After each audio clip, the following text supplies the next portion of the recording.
नमस्कार। Metro Mumbai news channel में मैं डॉक्टर कृपाशंकर मिश्र आप सभी का स्वागत है, वंदन है और अभिनंदन है।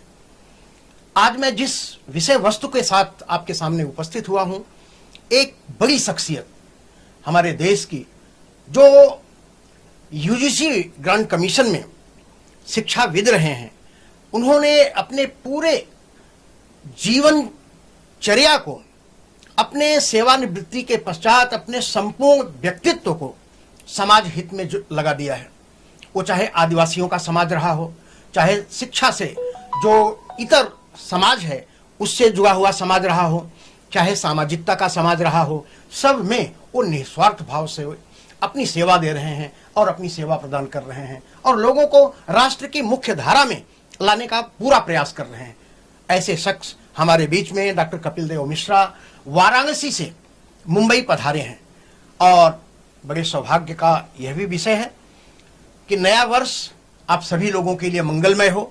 नए वर्ष की बहुत सारी बधाइयां आप सबको मिले, लेकिन आज उस शख्सियत का भी जन्मदिन है जिसकी चर्चा हम आगे आपके सामने लाएंगे। डॉक्टर कपिल देव मिश्र जी। और मिश्र जी, आप शिक्षा के क्षेत्र में इतने बड़े बड़े काम किए हैं, अब सेवानिवृत्ति के बाद आपको आदिवासी समाज में जाकर के कार्य करने की क्यों जरूरत पड़ गई? मेट्रो चैनल में और मेट्रो चैनल के संस्थापक और आदरणीय भाई कृपाशंकर जी के माध्यम से मैं अपनी कुछ बातों को शिक्षा के विषय पर कुछ प्रदर्शित करना चाहता हूं जी, जिसको कि सारा समाज सुने। हमारा शिक्षा से ओतप्रोत इसलिए है कि आज भी भारत में कई ऐसे गांव हैं, कई ऐसे जगह हैं जो कि राम रहीम को भी नहीं जानते। वह सिर्फ भोजन करने के पश्चात वह सोना ही जानते हैं, लेकिन उनको जगाने के लिए हर एक व्यक्ति की मंशा यह होनी चाहिए कि वह शिक्षा से ओतप्रोत रहें और जहां वह आदिवासी हो या हमारे अन्य समाज वर्ग के लोग हों, वह समाज की धारा में तभी जुड़ेंगे जबकि उनको कुछ ज्ञान हो। आज जो हमारा भारत या समाज के लोग जो आगे बढ़ रहे हैं, अगर उनको अंगूठे की निशान नहीं होती है, हर जगह हस्ताक्षर की आवश्यकता होती है, तो हमारी यह सोच थी, है और जीवन पर्यंत रहेंगी कि जो विमूढ़, जो पढ़ाई लिखाई नहीं जानते हैं, उनको समाज की धारा में हम तभी ले आ सकते हैं जब उनको शिक्षा का ज्ञान है।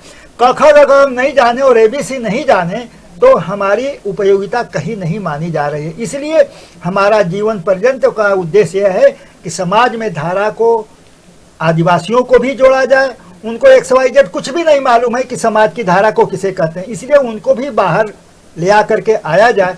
और हम सरकार से भी चाहते हैं कि जितने भारत के आदिवासी हैं उनको शिक्षा, एक छोटा अस्पताल, एक शिक्षा का विषय उनको बताया जाए और ऐसे शिक्षकों की नियुक्ति की जाए कि वह उनको कुछ ज्ञान दे सके। इसी अभियान के अंतर्गत बिल्कुल मिश्र जी, मैं और एक बात जानना चाहता था। मैंने ऐसा सुना है आपके विषय में कि आदिवासी जंगलों में जो बिना वस्त्र के लोग रहते हैं, जिनकी जीवनचर्या अपने तक सीमित है, वो न देश जानते हैं न समाज जानते हैं, बस स्वयं को दिन भर अपनी पेट पूजा के लिए अपना काम करते हैं और पेट पूजा करते हैं, सोते हैं, खाते हैं, बस इसी तरह से उनका जीवन चलता है। मैंने सुना है कि आप उस क्षेत्र में भी जाकर के बहुत सारे समय बिताए हैं, तो उनको सुधारने का कोई तरीका आपने खोज निकाला क्या?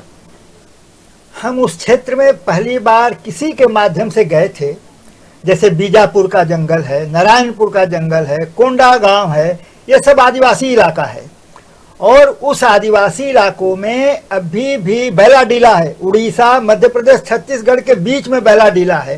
बैलाडीला का जंगल में अगर आप घुस जाइए तो ऊपर के आकाश और बादल नहीं दिखाई देते हैं। वहाँ हर व्यक्ति, चाहे पुरुष हो, चाहे स्त्री हो, चाहे महिला हो, चाहे बच्चे हो, सब नंग धड़ंग रहते हैं।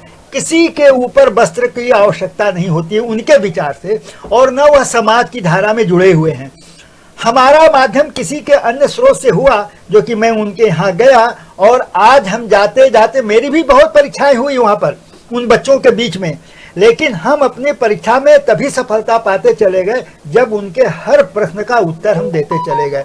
मैंने उनको कोपिन वस्त्र पहनाना शुरू किया, उनको भोजन बनाने की पद्धति सिखाई, उनको ब्रश करने की वो पद्धति सिखाई, उनको समाज की धारा में शिक्षा क ख ग घ बताया और आज मैं साल में 2 बार 3 बार इन जंगलों में जाता हूँ और उन जंगलों में जा कर के उनको अलग जगाता हूँ और खड़िया, पेंसिल, चाक और जमीन पर लिखने की क ख ग घ मैं आज भी बताता हूँ। कुछ लोग तो जानकार हो गए हैं, लेकिन अभी भी हमको परिश्रम करना है, उनको जगाने की जरूरत है। और मिश्र जी, मैंने एक बात ये किया है, आप पूरे भारतवर्ष में घूमते रहते हैं, पूरे भारतवर्ष में भ्रमण करते हुए आप कौन सी ऐसी चीज है जिसका संदेश लोगों को देते रहते हैं? हमारा संदेश है, लोगों तक पहुंचाने का उद्देश्य है कि शिक्षा जगत में जो लोग नहीं प्रवेश किए हैं उनको प्रवेश कराना और उनकी समस्याओं को सरकार तक पहुंचाना, उनके विचारों को सुनना और जनमानस के तक पहुंचाना, यह मेरा उद्देश्य है। बहुत बहुत धन्यवाद। और मिश्र जी, मैं एक बात और बताऊं, आपका नए वर्ष के ही दिन जन्मदिन भी था आपका। उस जन्मदिन के लिए मेट्रो मुंबई न्यूज चैनल का पूरा परिवार आपको हार्दिक बधाई देता है और बड़ा ही शुभकामनाएं देता है कि आप ऐसे ही यशस्वी बने रहें, दीर्घायु रहें और स्वस्थ रहें और अपने संदेश को लेकर के, अपने विचारों को लेकर के लोगों तक जाएं, लोगों को जगाएं, लोगों को उठाएं और देश की मुख्य धारा से उन्हें जोड़ें। आप कभी ऐसा सोचते हैं कि इतना जो कुछ सब कुछ आप कर रहे हैं उससे आप थकते नहीं हैं? हमारे पिताजी स्वर्गीय पंडित काशी प्रसाद मिश्र जी ने यह सिखाया कि यदि जीवन में थक गए तो कुछ पा नहीं सकते हो, इसलिए थकने का विचार मन में मत लाना। मैं कहीं से भी आता हूं, मैं अपने आप को संतुष्ट पाता हूं। थकान ऊपर वाले की मालिक से निवेदन है कि उसने कभी दिया ही नहीं मुझको, और वह यह प्रेरित करता है कि तुम आगे बढ़ते रहो और समाज की मुख्य धारा में जो लोग समाज से उपेक्षित हैं उनको जोड़ते रहो। यह मेरा उद्देश्य है और मैं पिताजी के पदचिन्हों पर चलता हूँ, उनके शब्दों को रोक कर अपने मन में प्रवेश करा दिया हूँ और उन्हीं के बताए हुए सही दिशा को निर्देश करते हुए पालन करता हूँ। मिश्र जी, बहुत बहुत आपका एक बार फिर से मैं धन्यवाद करता हूं कि आप मेट्रो मुंबई न्यूज चैनल के इस कार्यक्रम में आए, आपने अपनी बात रखी और यह पे पूरा मेट्रो मुंबई न्यूज चैनल का पूरा परिवार आपको एक बार फिर से आपके जन्मदिन की बहुत सारी बधाइयां देता है, बहुत सारी शुभकामनाएं देता है कि आप ऐसे ही समाज के प्रति, देश के प्रति अपना यह भ्रमण जारी रखें और जहां भी जिस तरह से कोई जरूरत अगर हमारी पड़ी तो हम आपके पीछे खड़े हैं, आपके साथ हैं। इसी के साथ मेट्रो मुंबई न्यूज चैनल की तरफ से मैं डॉक्टर कृपाशंकर सिंह मिश्र आप सभी लोगों से विदा लेता हूं। धन्यवाद।